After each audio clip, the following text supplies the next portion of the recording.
ان مسائل کو پہچانے جو بندگی کی راہ میں مجھ کو اور آپ کو کمزور کر دے گی۔ میرے اور آپ کی زندگی جو اللہ تبارک و تعالیٰ کی بندگی میں گزرنی چاہیے، اس کے مزے کو پھیکا کر دے گی۔ ایسی کیفیت سے دوچار ہو جائیں گے اگر ہم نے ان مشکلات کو، ان مسائل کو، ان بیماریوں کو نہیں پہچانا۔ اللہ کے نبی صلی اللہ علیہ وسلم نے کہا کہ اعمال کا دار و مدار تو نیتوں پر ہے، اور نیت کا تعلق دل سے ہے، تو اس کا سیدھا مطلب یہ ہوا کہ ہمارے اعمال کا تعلق ہمارے اور آپ کے دل سے۔ وَلَا تُخْزِنِي يَوْمَ يُبْعَثُونَ، اے میرے رب، جس دن سارے لوگ دوبارہ اٹھائے جائیں گے، اس دن تو مجھے رسوا نہ ہونے دے۔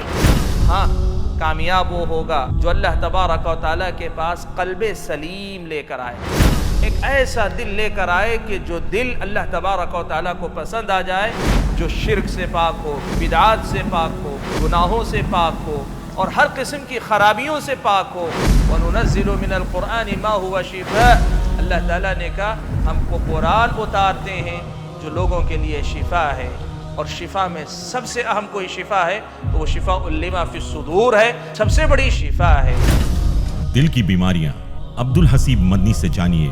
قلب سکون حاصل کرنے کے لیے کتاب و سنت کا حکیمانہ اصول، ہر صبح 8:30 بجے مرسی ٹی وی پر۔